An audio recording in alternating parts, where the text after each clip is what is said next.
Hey everybody, Mike Iaconelli here with another brand new shop just for you. But guess what? In today's shop, we're on the dock, on the lake. And in this shop, we're going to be talking about how to break down and how to fish a small pond or small lake. If you're watching this and you're a bank angler, you fish from the bank. If you're watching this and you fish out of a canoe or a kayak, and especially if you're watching this and you just fish out of a little john boat, we're really going to be talking about how to break these small ponds and lakes down, how to fish them. We're going to really give you the ins and outs of how to approach these small bodies of water. The other thing we're going to do, we're going to get old school style on you. We've got a whiteboard, and we're going to talk a little bit about how to identify these key areas. All right, first thing, let's talk about small lakes and ponds. You know, small lakes and ponds are the same but different than their larger brothers and cousins, right? Giant man-made reservoirs, giant natural lakes, places like Lake Erie, the Great Lakes, Lake Champlain. They're big, and there's some similarities and there's some differences. You know, the one similarity that we're going to target when fishing small lakes and ponds is that we really always want to be fishing around change. Change. You're going to hear me mention this word over and over, and as we draw out these lakes, you're going to see that we're always targeting areas of change. You know, throughout the seasons, different color water, different small lake and pond types, doesn't matter. We're always going to be targeting change. Okay, the other similarity is seasonal movement and fish behavior. That's the same. Listen to me. I don't care if you're fishing Lake Okeechobee or Lake X. Lake Okeechobee's like 100,000 fishable acres. Lake X, 90 acres. Little, small. Even smaller, a pond that's 5 acres, right? Fish behavior, fish migrations are the same through seasonal patterns, right? So we're going to look on this map at a small lake or pond, and you're going to see that those same seasonal patterns hold true on little lakes and ponds, right? 4 seasons: winter, summer, winter, spring, summer, fall. And the fact that bass in a big lake or a little pond only ever do 2 things. That's eat and spawn. That's the only 2 things that control their lives.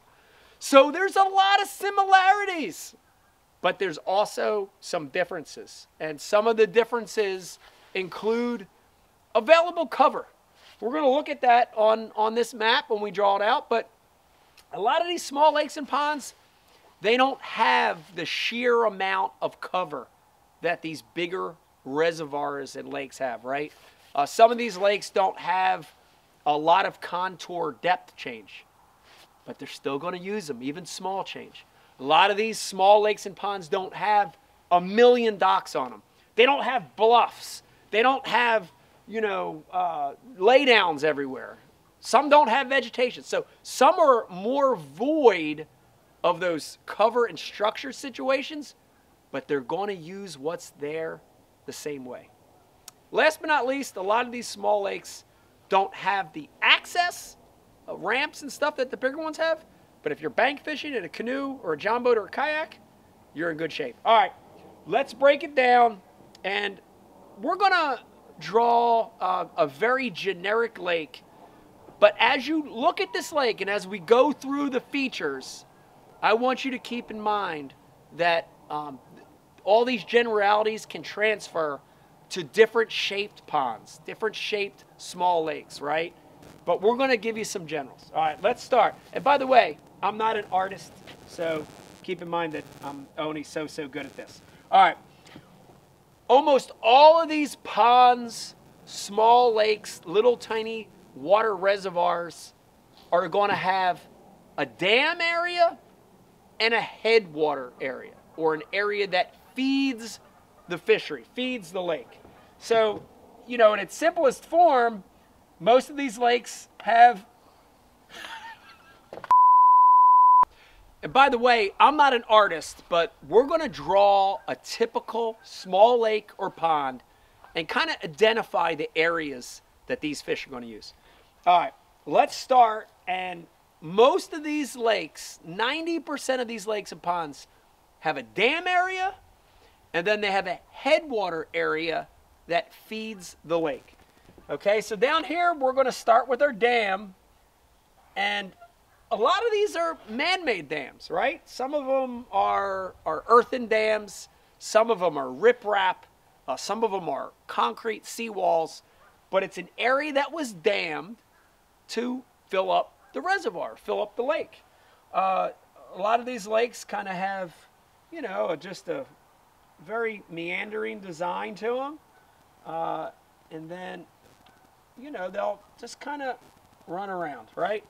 So looking at that thing, it could be a heart. Maybe that's the heart valves. But this is a typical lake. And on this particular lake that I drew, this small little lake or pond, it's got 2 feeder streams in it. It's got one here. If you look, that's a feeder stream. And then it's got another creek with those arrows. That's depicting the flow of water, right? These were streams that were, the lake was dammed. And when the lake was dammed, this place filled up. Almost every time you find one of these small lakes or ponds, you're going to have 2 things that provide depth change. The one is the dam itself. That dam area is almost always going to be the deepest water in the entire lake, right? It's the deepest water. Where that creek runs through and it fills up, the height of that dam creates deep water. So there's almost always deep water around that dam. Okay? The second thing that's going to happen is these creeks are still creeks. I don't care if the pond is 5 years old, 50 years old, or 100 years old. These creeks are, at the end of the day, they were creeks. So they're going to have very identifiable channels that run down them, right? And they'll have bends and turns in them, and they eventually hit that dam area, that area of deep water at the dam. So the main thing I want you to realize is that all these places are going to have some contour breaks.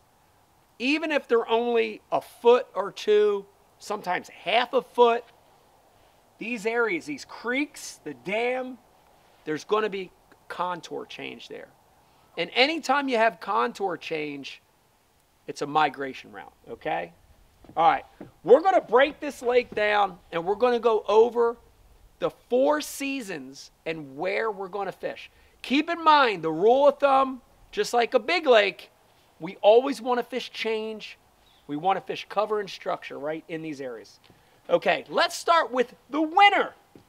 And the rule for winter when we're fishing these small ponds and lakes is we want to always be near or in the deepest, most vertical break areas of the lake.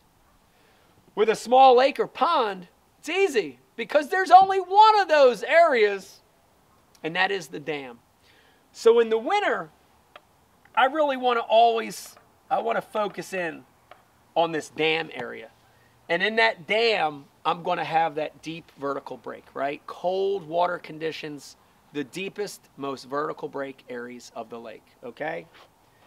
Next, we're going to move into the spring. And just for argument's sake, a lot of these lakes, by default, run north to south, right? And we'll put a little key here for you. That's north. That's south. That's east. And that's west, okay?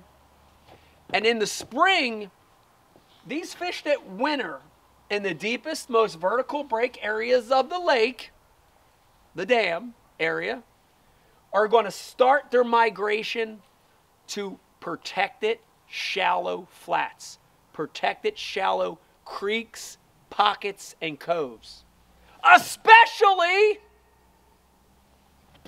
on the north and northwest side of the lakes, okay? Remember, those are the banks, cold fronts that come through, come out of the north. Those are the banks that are going to be protected and hidden.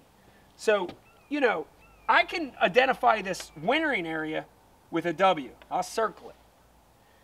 But in the spring, they're going to start this migration into these areas of protected banks that are on that northwest side, right? Especially.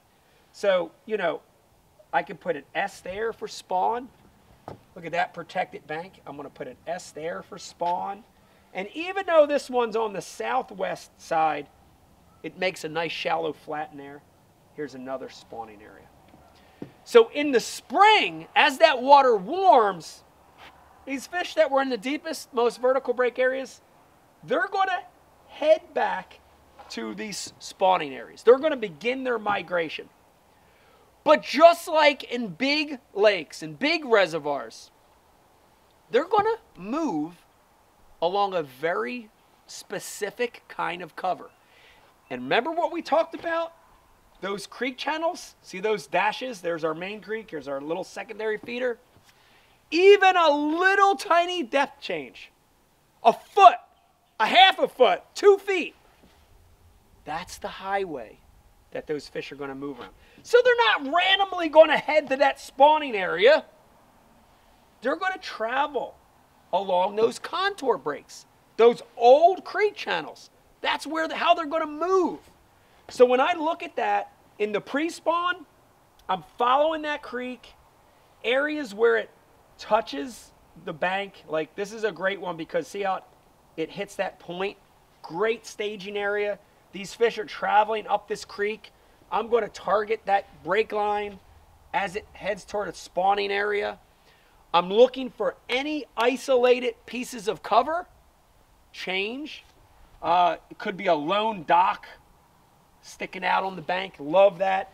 Could be a laydown tree, an isolated patch of pads next to that creek channel.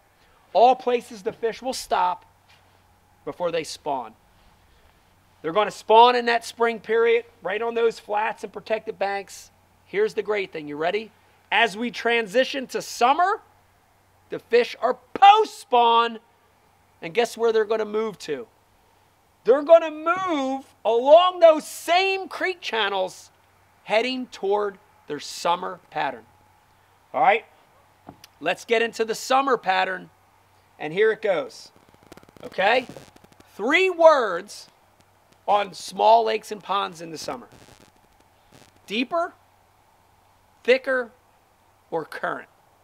In any of these little ponds, I don't care if it's a farm pond that's 1 acre or if it's a 90-acre little lake like this, I'm going to fish deeper, thicker, or current in the summer. So once again, when we look at these lakes, a typical lake, deep water is going to be near that dam. A lot of fish are going to migrate toward that main lake dam area in the heat of the summer. Thicker, thick cover. If you're fishing a small lake or pond that has some form of thick cover, lily pads, hydrilla, laydowns on the main lake that are just so gnarly and thick, fish will remain in those thick cover areas even in the heat of the summer. Last but not least, remember we talked about those feeder creeks? Creeks in any of these small lakes and ponds in the summer means one thing: cooler water. It's my favorite time of the year on these small bodies of water to head up the creek. Remember, these creeks have flow. There's something above them that's feeding it, a spring, another lake, rainwater after a summer storm, and fish will migrate up these creek channels as far as you can get up there to spend their summer. All right. Last but not least, let's talk about the fall period on these small little lakes and ponds. And in the fall, there's one thing that controls the movement of these fish, and that is food. Food. Fish that feeding up. They're feeding heavy in the fall before the approaching winter. I really like to target some of the same areas that you caught them when they were spawning. So if we look at our S's, we're talking about those creeks and flats and pockets. The same areas where you caught spawning fish on these little ponds and lakes, that's where these fish are going to show up in the fall, right? So we can do an F, we can do an F, some of the same places. And really what's happening is the bait is moving back shallow in the fall, especially if those creeks or pockets have that run, that creek, that flow in the back. The bait's going to head that way, and those bass are going to follow them like wolves. They're going to feed heavy. Then as that water temperature starts to plunge in the fall, back to the W. They're going to head back to where they winter, which is the deepest, most vertical break areas in the lake. All right, so wrapping this up, if you're fishing small lakes, small ponds, small bodies of water, a lot of the same theories as big bodies of water apply, but follow these migration routes, right? Follow these routes. Fish change, whether it's a change in contour, even a half a foot. And obviously fish any available cover. If you do all that, you're going to be able to find fish anywhere on a small pond or lake. I hope you enjoyed this shop on the dock, talking about little bodies of water and how fish live and migrate. If you like what you're hearing, do me a favor. Hit the subscribe button. Become a subscriber to my channel. If you're already subscribed, tell your fishing friends about Mike Iaconelli Fishing on YouTube. We're here to help you become a better fisherman. We'll see you later. Follow that roadmap, and you'll catch more fish.